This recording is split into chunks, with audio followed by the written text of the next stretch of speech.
Braveheart. Think about this movie for a sec, and I'm curious, does that freedom, you'll pop into your head right away? We're going to go way deeper than that today, though. Yeah, freedom. We've got this deep analysis, and it's going to cover everything, like the plot, all the characters, the historical accuracy, the legacy, I mean, everything. It's pretty interesting how Braveheart isn't just like a regular movie, you know. It's like a full-blown phenomenon. People still debate about the history, the story, even like national identity. You're right. And we're going to unpack all of that and even more today. Well, let's jump in. You know, a lot of people I've talked to think they've got it, like Braveheart, all figured out. But this analysis actually points out how the movie, well, how it kind of plays fast and loose with historical facts. Uh-huh. For example, like Princess Isabel and Robert the Bruce, their roles are, I mean, they're heavily fictionalized. Oh, yeah, totally. So does that make the film, like, less impactful? Or could all those creative liberties actually, you know, make the storytelling even stronger? What do you think?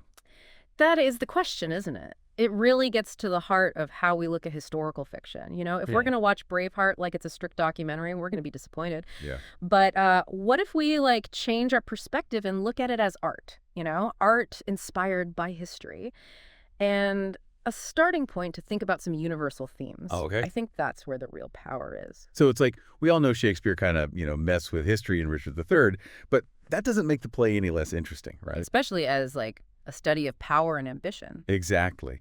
And Braveheart does something similar. It uses history, events, figures as like a launch pad, and then creates this narrative that explores, well, themes of freedom, oppression, and rebellion.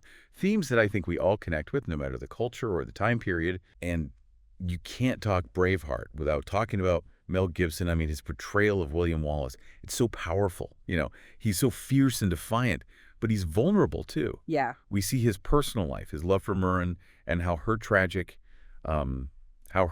death like fuels his fight. The screenplay, you know, it balances those personal moments with the epic scale of the battles. Right. It's not just some abstract political fight. We feel we feel his fight on a visceral level because we understand what he's lost and what he's fighting to protect. And that scene where Murren dies, it's just heartbreaking. It makes Wallace's rebellion feel so much more like real and personal. Yeah. He's not just fighting for some vague idea of freedom. He's fighting so that a tragedy like that never happens again in Scotland. Exactly. The film shows his rebellion as like a moral fight against oppression, and it's fueled by his fierce loyalty to the Scottish people and their right to, well, their right to govern themselves. But this is where it gets interesting. The movie shows the conflicts within Scotland itself. So, We see Wallace, and he's clashing with the Scottish nobles, who are, well, they seem more interested in their own power than a unified Scotland, right.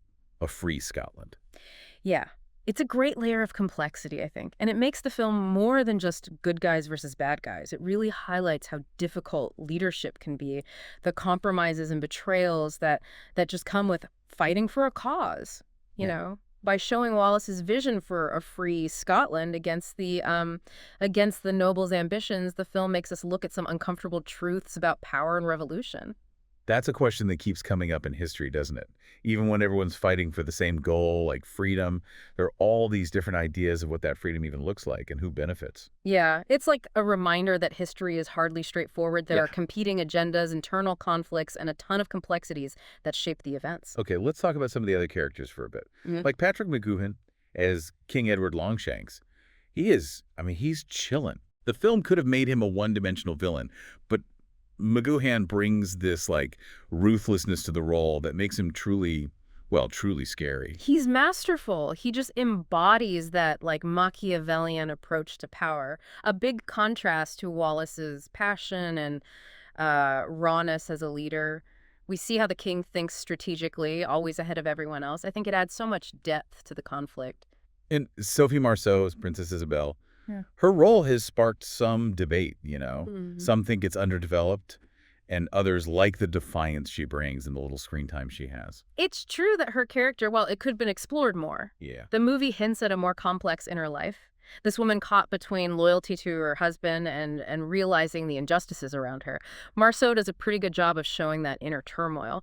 But the screenplay does lean a little on that romantic interest trope. I agree with you there. I think they missed an opportunity to go deeper into her character's motivation. Hmm. It would have been fascinating to, like, really expand her role and give her perspective more weight. I think that's a great point, and it kind of points to a bigger issue with historical narratives. A lot of times, the stories of women, and other marginalized groups are left out or simplified. It makes you wonder, like, whose perspectives are missing, whose voices aren't being heard in this story. Yeah, it's a good point. That's something to think about as we go through this deep dive. There's always something else to uncover, more layers to peel back. It's really something how Braveheart shows the human cost of war. The battle scenes aren't, all heroic and romantic. Right. They're raw, chaotic, and the violence, it's unflinching. Yeah, you feel it. Yeah. Every blow, the desperation in their eyes, Yeah. mud, blood, just like total exhaustion. Yeah. It's definitely not like those clean, heroic battles you see in like typical Hollywood movies. That realism, I think it's so important for understanding what was really at stake in this conflict. Ah, It makes you think about the brutal reality of what these men were fighting for. It wasn't just some abstract freedom. It was about survival, Mhm. protecting their families, their land, their way of life. and it's not all about the fighting, right? We Yeah. see the politics, the betrayals, the ambitions, all part of that fight for freedom. It reminds us that even when everyone's fighting for the same thing, there are always divisions and competing goals. For sure. Like that scene, remember, where Wallace is trying to get the Scottish nobles to join him? Yeah. Their hesitation, how focused they are on their own interests.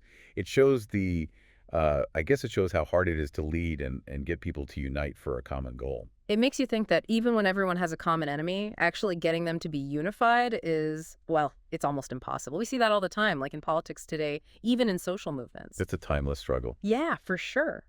But even with all the politics and the reality of war, Braveheart still has these like exhilarating moments. It does. The music, the battles, all those passionate speeches, it really like gets your blood pumping. It does. The first time I saw it, I was just blown away by like the sheer scale of it all. It's a movie you have to see on a big screen, Yeah. with the sound cranked up. And a lot of that is because of, well, Mel Gibson's vision as the director and the star. He brings so much like intensity and passion to William Wallace, and his direction is both grand and intimate. He becomes Wallace, doesn't he? He can just see it in his eyes, Yeah. that unwavering belief in his cause. And as a director, he's able to balance those huge battle scenes with quieter, more personal moments. That balance is key because it's the emotional part of the film that stays with you. Yeah. We care about these characters, their struggles, and we're invested in that fight for freedom. One thing that stood out to me is how Braveheart shows love and loyalty. I mean, Wallace's love for Murray is what drives him, and the bonds between him and his men are so strong. That's a really good point. The film taps into those emotions that connect us all. Hmm. Love, loyalty, wanting to belong, and being willing to sacrifice for something bigger than ourselves. Yeah, those themes are universal. They go Mhm. beyond any culture or history. Yeah. And that might be part of why Braveheart is still so popular. Yeah, It speaks to something inside all of us, regardless of where we come from or what we believe. for sure. It's a story about the human spirit in all its, all its messiness. But let's be real. Braveheart has its critics. Some people think it's too sentimental, not historically accurate, even a little heavy-handed sometimes. Right, and some of those criticisms are fair, Yeah. but it's important to remember this is a movie, It's art. It's not a documentary. Right. It's meant to inspire, to make you think, not to be a perfect history book. Like any good story, it plays around with the facts a bit, focuses on the emotional truth instead of, like, getting lost in the historical details. Yeah, and Braveheart does a great job of that. It's a film that, well, it wears its heart on its sleeve. Yeah. And it's not afraid to be both epic and emotional at the same time. Yeah, It's yeah. all about courage, resilience, and fighting for what you believe in. We've been talking about Braveheart as this, like, standalone film, but our source also says that it had a big impact on the film industry, too. Oh, absolutely. Braveheart wasn't just a hit movie. It changed how we see historical epics. It set a new standard for the visuals, the story, even the marketing. I remember, like, the trailers for Braveheart were everywhere. It felt like this huge cultural event, and it really brought back those historical epics. So how did it change things? What did it do that was so different? Well, Braveheart showed that people wanted to see these historical epics, Yep. especially the ones with action, drama, and romance. It wasn't just about, historical facts. Right. It had heart, passion, and characters people could relate to. It wasn't just a history lesson, it was an experience. And those battle scenes, they were groundbreaking. So brutal and realistic. I felt like I was right there in the middle of the action, feeling all the chaos and intensity of like medieval warfare. Absolutely. Braveheart raised the bar for action movies. You can see its influence in so many films that came after it, like Gladiator, Kingdom of Heaven, even The Lord of the Rings. It showed that historical epics could be both visually amazing and emotionally powerful. It wasn't just about how it looked, it was about the human stories at the heart of these events. Exactly. And I think that's one of the biggest things Braveheart left behind. It reminded filmmakers that, even in these epic stories, you can't forget about the characters, the emotion. So we've covered a lot: the plot, the characters, the history, the visuals, how it makes you feel, and how it's still affecting things today. Braveheart definitely deserves its place in film history. Absolutely. It's been praised and criticized, but there's no denying its impact. It's started conversations, challenged conventions, and reminded us, I think, of the power of stories. After this, I kind of want to watch Braveheart again. I think I'll see it differently after talking about all this. That's the great thing about these classic films. There's always something new to find, something you missed before. And well, as we learn more about history, how we see these stories changes too. Before we move on, I'm curious. What stuck with you the most from this deep dive into Braveheart? For me, it's how Braveheart manages to be both a huge spectacle and a personal story at the same time. Mhm. It's got these massive battles, those beautiful landscapes, but it never loses sight of the human element, and that's what makes it so powerful, I think. It makes you think, how differently people might see Braveheart depending on where they're from. Like for someone in Scotland, this isn't just like a movie, it's their history, right? Yeah. It's full of people they grew up hearing about. Yeah, that's a really good point. Braveheart has become like a cultural touchstone for Scotland, but it's also caused some debate about how it shows Scottish history Right. and the myths it might be spreading. I mean, if you see it as part of your national identity, you're going to feel it a lot more strongly. It's like, how do you even separate what really happened from what the movie shows when it's so connected to a country story? It's tough, and Braveheart definitely shows how tricky that is. I read somewhere that some Scottish historians were upset about like the historical inaccuracies, while others liked how it made people feel proud of their country. What about people in England? Do you think they see it differently? I'm sure they do. Some English viewers have said the movie makes King Edward the First and the English look like, well, one-dimensional bad guys. That happens a lot in historical films. Well, They oversimplify things, make it just good versus evil. it's definitely easier to make things dramatic that way. But you lose the nuance, right? And the historical accuracy. Exactly. Even though Braveheart does that sometimes, it's not all black and white. Like Princess Isabel, she kind of complicates that simple good versus bad story. That's true. She cares about the Scottish people, and she ends up going against her husband. Yeah. And Robert the Bruce, his story adds another layer, too. Oh, yeah. He's torn between Scotland and, well, the English crown. Yeah, they show the conflict and divided loyalties that were on both sides of this fight.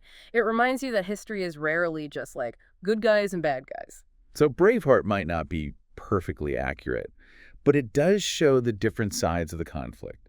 It doesn't try to hide the political maneuvering and personal ambitions that affected what happened. And by doing that, it makes viewers think about that complexity, to like really dig in and question what they're seeing. It makes them curious. And I think that's important, even if the film itself isn't completely accurate.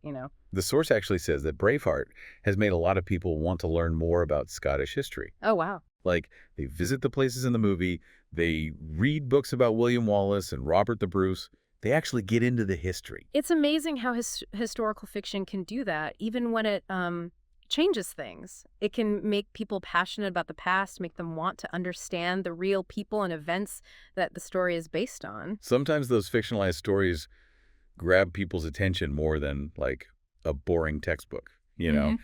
It's about getting them interested, creating that connection that pulls them into a specific time and place. I agree. Once you're interested, you're more likely to want to learn more, to look at different perspectives and challenge the myths you might have heard. So Braveheart might not be a perfect history lesson, but it's helped a lot of people understand Scottish history better, Yeah. and that's something. It shows how stories can shape how we see the world, make us curious, and inspire us to learn more. As we wrap up this deep dive into Braveheart, I keep thinking about how powerful stories are, whether they're real or made up. Yeah, they shape how we understand the past, the present, even the future. Braveheart might be about 13th century Scotland, but the ideas it talks about, freedom, courage, fighting against oppression, Hmm. they're still relevant today. Absolutely. It shows that the fight for justice and self-determination is always happening. The battles might change, but the human need for freedom, well, that never goes away. So whether you're watching Braveheart again or any historical film, really, think about it critically. Yeah. Question what you're seeing, think about whose stories might be missing, and keep exploring that complex history that's out there.